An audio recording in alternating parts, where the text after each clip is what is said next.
안녕하세요. 우리의 찬란한 역사를 알고 있습니까? 우리의 찬란한 역사를 찾아 떠나봅시다.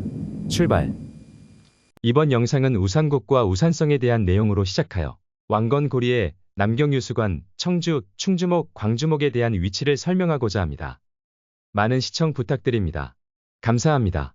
우산성과 우산국, 우리가 말하는 이 두 개의 지명은 다릅니다. 우산성은 소우의 한자를 사용하여 우산성이고, 우산국은 어조사우의 한자를 사용하여 우산국입니다. 우산성은 고구리가 신라를 공격할 때 우산성을 공격합니다.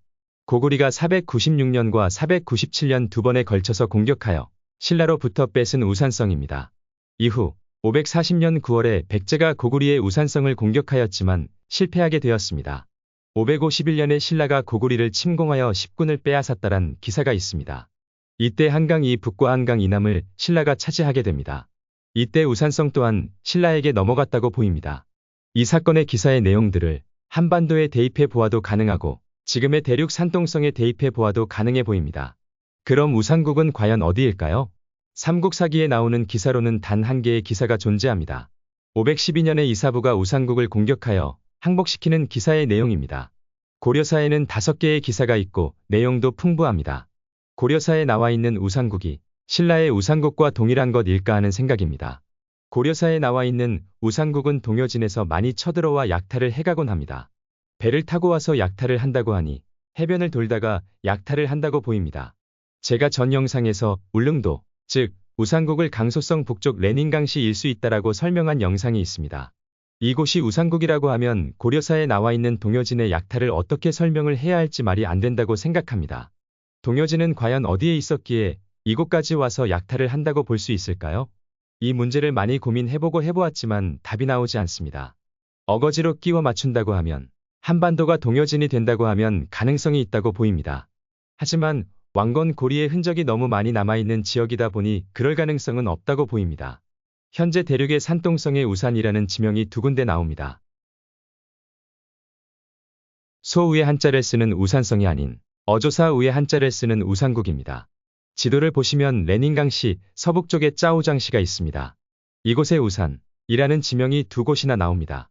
자세히 보면 북쪽과 동쪽은 산으로 막혀 있고 서쪽은 큰 호수로 막혀 있는 곳이고 남쪽 또한 이 시대에는 큰 호수였을 거라 생각되는 곳입니다. 이곳이 신라의 우산국이라고 하면 북쪽과 서쪽에는 백제가, 동쪽은 고구리가, 남쪽은 신라가 있어야 합니다. 512년에 신라에 항복을 하여 신라의 땅이 되었습니다. 이사부는 배를 이용하여 우산국을 쳐들어갔다고 하니 이곳 짜오장시는 백제와 신라의 접경지였을 것이고 이곳에서 신라와 백제 간 전쟁이 많이 이루어졌을 거라 생각되는 곳입니다. 단 하나의 기사만 있기 때문에 정확한 위치라고 말하기 힘들지만 매우 높은 가능성이 있다고 보입니다. 신라와 백제 고구리에 완충지대를 만들어준 곳이라고 생각되는 곳입니다. 대륙의 산동성에서 신라와 고구리가 접경하게 되고 신라는 고구리와 화친을 맺고 신라의 왕자를 볼모로 고구리에 보내게 됩니다. 그 후 100여 년이 지나고 496년에 고구리가 신라를 공격하게 됩니다. 그곳은 우산성입니다. 우산성은 496년 이전에는 신라의 땅이었다가 이후에는 고구리에 넘어가게 되었습니다. 540년에는 백제가 고구리의 우산성을 공격하였지만 실패로 끝난 기사의 내용이 있습니다. 구글어스에서 소우의 한자를 사용하는 우산이라는 한자를 검색해 보았습니다. 화면에서 보이듯이 우산진이 있고 우산촌이 있습니다. 소우의 한자를 사용하는 지명입니다. 어조사우의 한자를 사용하는 우산과는 다릅니다. 우리 학계에서는 우산성을 충청북도 충주시 또는 남한강 상류로 비정하고 우산국을 지금의 울릉도로 비정합니다. 충청북도 충주시 또는 남한강 상류가 우산성이라고 하면 기사의 내용을 참고해 보겠습니다.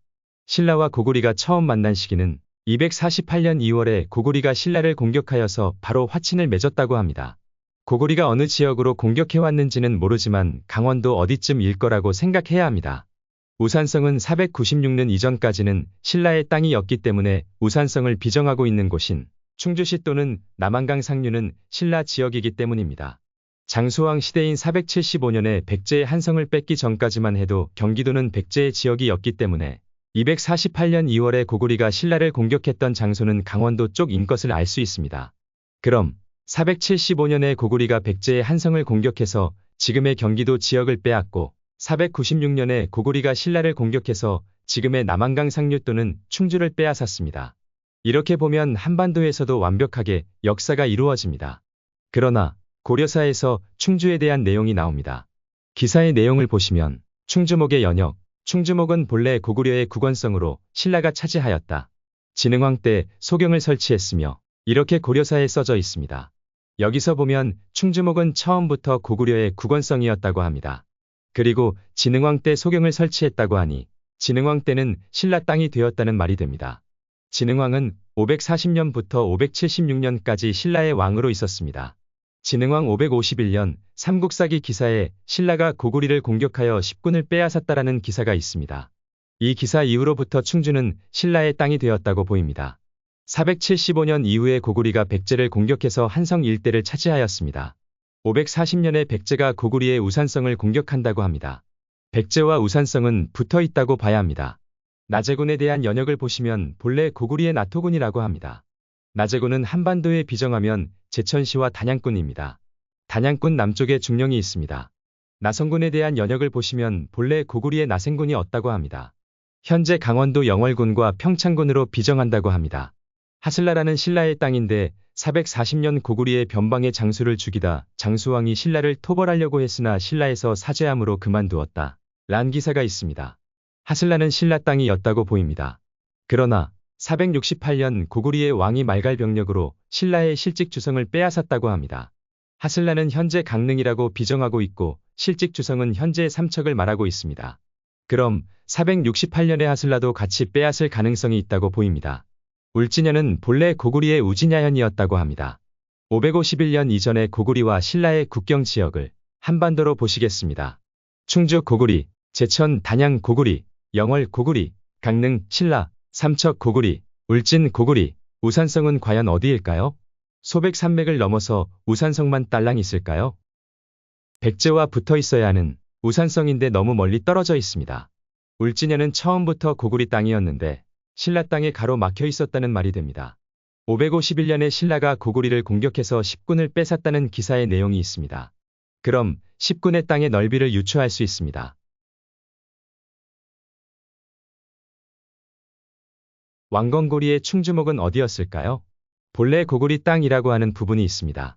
신라와 백제의 땅이 아니었다는 말이고 북위 37도 아래여야만 합니다. 이유는 노인성의 별을 관측할 수 있는 곳이어야만 합니다. 북위 37도와 북위 36도 안에 있을 가능성이 높습니다. 노인성을 관측하기 쉬운 곳에 있지는 않습니다. 어렵게 관측하기 때문입니다. 노인성을 보다 쉽게 관측하기 위해서는 남쪽 방향이 바다면 보다 쉽게 관측할 수 있지만 관측하는 장소가 높은 산에 있고 남쪽으로 낮은 구릉지대나 평야지대면 더욱 관측하기 좋습니다. 해발 1000m 높은 산에 올라가서 관측하게 되면 남쪽으로 100km 정도 내려가서 관측하는 효과가 있다고 말하고 있습니다. 제가 생각하는 대륙의 지명입니다. 현재 산동성 제남시 일대를 양주, 남경유수관입니다. 현재 산동성 웨이팡시 서쪽을 청주, 푸른 청의 한자를 쓰는 청주를 말합니다. 그 아래의 지역을 충주목으로 보고 있습니다. 현재 태안시 아래를 광주목으로 보고 있습니다. 광주는 백제가 시작한 곳입니다. 현재 레닌강시 서쪽으로 보시면 동해연이 있습니다. 동해연 안에는 소우의 한자를 쓰는 우산진, 우산촌 등이 있습니다. 이곳이 496년에 고구리에게 빼앗긴 신라의 우산성입니다. 그 위에가 강화도, 마지막으로 하슬라는 강의 하류라고 말할 수 있는 곳, 큰 호수의 아래쪽을 말하는 곳. 이사부는 하슬라주의 군주가 되어 우산국을 정벌하러 512년에 떠난 군주입니다. 몽고군이 강화연을 공격하기 위해서 충주에서 많은 전쟁이 있었습니다. 충주에서 승리하고 남진합니다. 왕건 고리의 왕이 충주 남쪽 강화도에 있기 때문이 아닐까 생각합니다. 이사부가 침략한 우산국은 어디였을까요? 앞서 말했듯이 고려사에서는 동여진이 많이 약탈을 한다고 하니 동여진 근처에 있을 거라 생각됩니다. 여진은 동여진과 서여진으로 나뉘어 있고 동여진 쪽에서 금나라가 탄생하여 많은 힘을 키웠던 곳입니다.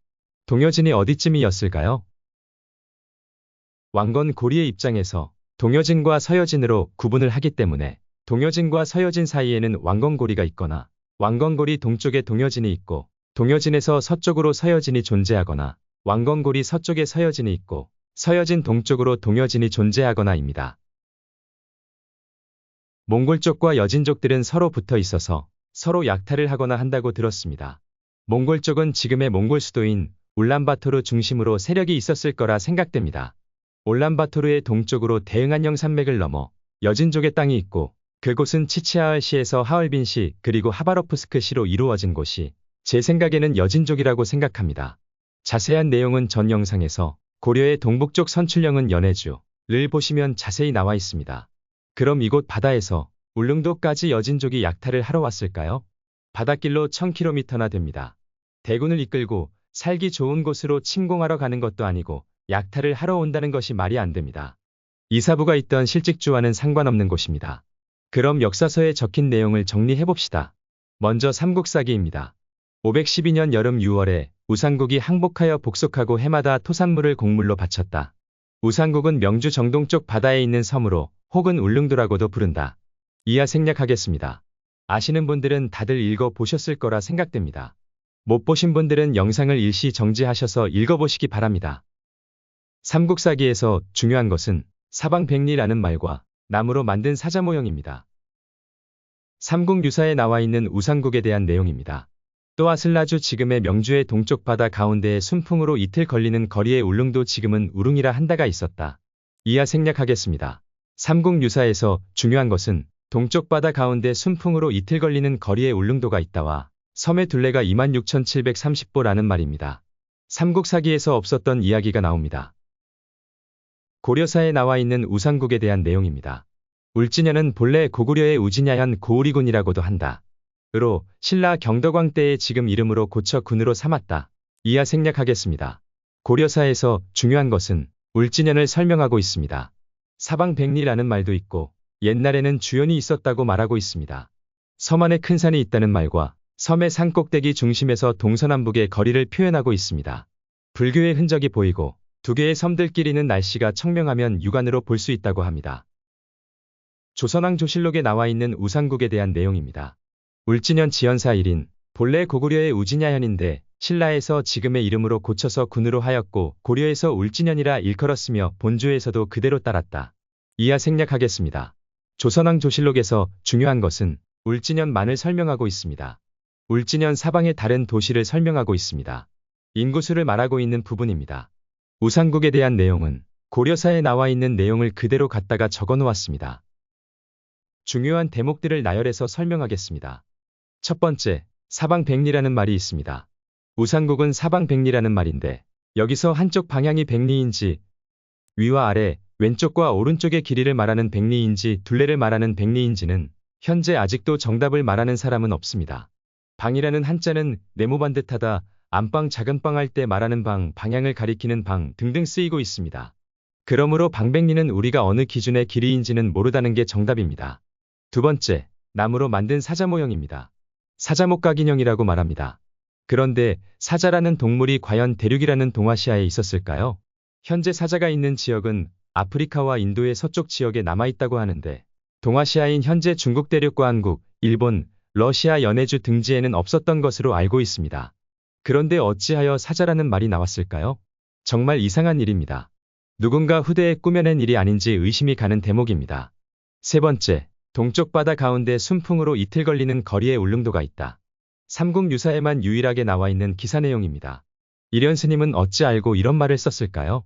이것 또한 의문점이 있지만 왕건고리 시대에는 많이 왔다 갔다 해서 거리에 대한 개념이 있었을 거라 생각도 됩니다. 일단 여기서 동쪽으로 순풍으로 이틀 거리면 상당히 멀다는 말이 됩니다. 현재 울릉도를 생각하게 만드는 내용입니다.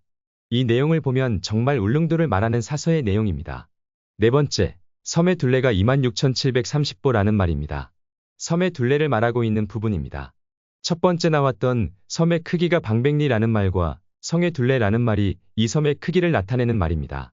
둘레가 26,730보는 32km가 나옵니다. 방백리라는 말을 세 가지로 해석해서 둘레를 보겠습니다. 당처 길이는 540m이니 백리는 54km입니다. 한쪽 방향으로 백리이면 둘레는 약 150km 나옵니다. 위아래, 왼쪽 오른쪽을 방백리라고 하면 둘레는 약 75km 나옵니다. 네 방향을 전부를 방백리라고 하면 둘레는 54km 나옵니다. 보시는 거와 같이 방백리를 어떻게 적용을 한다고 해도 섬의 둘레 26,730보와 방백리는 차이가 많이 납니다. 삼국사기와 삼국유사가 섬의 크기는 일치하지 않습니다. 서로 다른 곳을 말하고 있다고 보여지는 부분입니다. 다섯 번째, 울진현을 설명하고 있습니다. 한반도 울진군을 설명하고 있습니다. 고구려의 울진현이 아닌 조선시대에 편찬된 사서이기 때문에 조선시대 울진군을 보고 설명을 하고 있습니다. 여섯 번째, 옛날에는 주연이 있었다고 말하고 있습니다. 주라고 하면 큰 도시를 말합니다. 중요한 거점 도시라고 말해야 합니다. 울진현을 말하는 것인지 울릉도를 말하는 것인지는 글쓴이만 알고 있다고 보입니다. 한반도에 있는 울진군에는 행정구역인 주라는 곳이 들어설 수 없는 산악지역입니다. 사람들이 웬만큼 살 수 있는 지역이 돼야 주변의 다른 군현을 통솔할 수 있는 주가 들어설 수 있다고 보입니다. 일곱 번째, 섬 안에 큰 산이 있다고 합니다. 이 말은 울진현이 아닌 울릉도를 말하고 있습니다. 현재 울릉도에는 큰 산이 있습니다. 현재의 울릉도를 보면서 말하고 있다는 느낌이 듭니다. 여덟 번째, 섬의 산 꼭대기 중심에서 동서남북의 거리를 표현하고 있습니다. 이 부분도 섬의 크기를 말하는 부분입니다. 그러나 삼국사기에서 말하는 방백리의 최대 크기는 150km이고 삼국유사에서 말하는 둘레가 26,730보는 32km이고 고려사에서 말하는 큰 산 꼭대기에서 동서남북으로 갔을 때 바다까지의 거리를 둘레로 환산하면 최소로 잡았을 때 약 77km 정도 나옵니다. 세 개의 사서에서 말하는 섬의 크기가 모두 다르게 표시되어 있다는 점이 세 개의 사서에서 말하는 곳이 모두 다른 곳을 말한다고 볼 수도 있습니다. 현재 울릉도 둘레는 삼국유사에서 말하는 섬의 크기와 비슷합니다. 아홉 번째, 불교의 흔적이 보인다고 합니다. 이 말은 이곳에도 사람들이 살았다고 말하는 부분입니다. 사찰이 있고 스님들도 있다고 말하고 있습니다. 현재 울릉도는 청동기 때부터 사람이 거주하기 시작했다는 연구가 있습니다. 6세기 중반부터 10세기 토기가 나왔고 금동 제품과 청동 제품이 출토되었습니다. 오래전부터 현재 울릉도에는 사람들이 살았다고 확신이 되는 출토물품입니다. 열 번째, 두 개의 섬들끼리는 날씨가 청명하면 육안으로 볼 수 있다고 합니다. 현재 울릉도와 독도 사이의 거리는 88km입니다. 정말 날씨가 좋은 날에는 서로 볼 수 있다고 합니다. 그 옛날 그 시절에는 대기오염도 거의 없었을 테니 지금보다 더 잘 보였을 수도 있습니다. 이 말은 현재의 울릉도와 독도를 말하는 사서의 내용일 가능성이 상당히 높다고 판단됩니다. 11번째, 울진현만을 설명하고 있습니다. 울진현에 대한 이야기입니다. 우상국에 대한 내용은 고려사에 나와 있는 내용을 그대로 복사해 놓았습니다. 12번째, 울진현 사방의 다른 도시를 설명하고 있습니다. 북쪽은 삼척, 남쪽은 평해, 서쪽은 안동, 동쪽은 바다라는 말을 하고 있으니 지금의 울진군을 정확하게 설명하고 있습니다. 이 울진군이 고구리의 우진야현은 아닌 걸로 생각합니다. 앞서 설명했듯이 이곳은 신라와 고구리가 뒤죽박죽되어 있습니다. 13번째, 인구수를 말하고 있습니다. 울진현의 인구수를 말하고 있기 때문에 우상국하고는 상관없지만 지금의 울릉도에 과연 사람들이 많이 살았을까요? 울진현에는 약 1,500명 정도 사람들이 살고 있는데 울릉도가 더 많이 살고 있을까요? 울진현이나 울릉도나 비슷할 거라 생각됩니다. 1,500여 명이 사는 곳을 신라에서는 왜 쳐들어갔을까요? 이해가 안 되는 부분입니다. 현재 울릉도는 우상국이 아닙니다.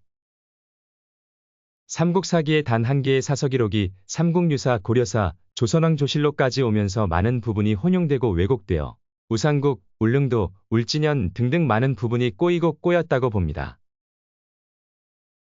삼국사기에서 말하는 이사부가 쳐들어간 우상국은 짜오장시에 있는 곳이 우상국이고 삼국유사에서 말하는 우릉과 무릉은 현재의 울릉도와 독도를 말하고 있습니다. 사서에서 전해지는 부분은 삼국유사에서 독도를 언급한다고 보입니다. 13세기 때에 독도를 인식하고 우리의 땅이라고 말하고 있습니다. 무릉과 우릉이라는 지명이 강소성 레닌강시에 있는 두 개의 섬이었다가 고려 말이나 조선 초에 현재 울릉도와 독도 자리로 지명이 이동했을 가능성이 높다고 보입니다. 시기적으로는 언제인지는 모르지만 우리나라 사서에서는 독도와 울릉도를 삼국시대인 6세기부터 독도를 인식했다는 사서의 기록이 있습니다. 독도는 아주 오래전부터 우리 땅이었습니다. 왕건고리의 우상국, 새로운 가설을 말할까 합니다. 가설이니 정확한 정보는 아니고 재미로 봐주셨으면 합니다. 우상국은 울릉도라는 말이 있습니다. 두 개의 섬이 있고 한 개의 섬에는 사방 백리이며 큰 산이 있다고 합니다. 큰 산과 동여진이라는 말이 나오기 때문에 그 위치를 일본의 사포로 서쪽의 작은 섬 두 개를 말하려고 합니다. 동여진 지역에는 바다가 많아 항해기술이 높다는 기사의 내용이 있습니다. 송나라와 금나라의 땅이 붙어있는 곳이 없어서 송나라와 금나라의 전쟁을 하게 되면 왕건고리 땅에서 전쟁을 하게 된다는 기사 내용을 보듯이 송나라와 금나라 사이에 왕건고리가 가로막고 있다는 말이 됩니다. 하지만 여진족은 항해술이 좋아서 바다를 이용하여 송나라를 공격할 수 있다고 말합니다. 제가 말하고 싶은 부분은 동여진의 위치입니다. 현재 일본의 삿포로 위에 사할린 섬과 칸차카 반도 그리고 쿠릴 열도들이 감싸고 있는 오호츠크해 그리고 연해주 위에 위치한 하바로프스크 도시 주변 지금의 하얼빈시를 동여진이라고 보고 있습니다.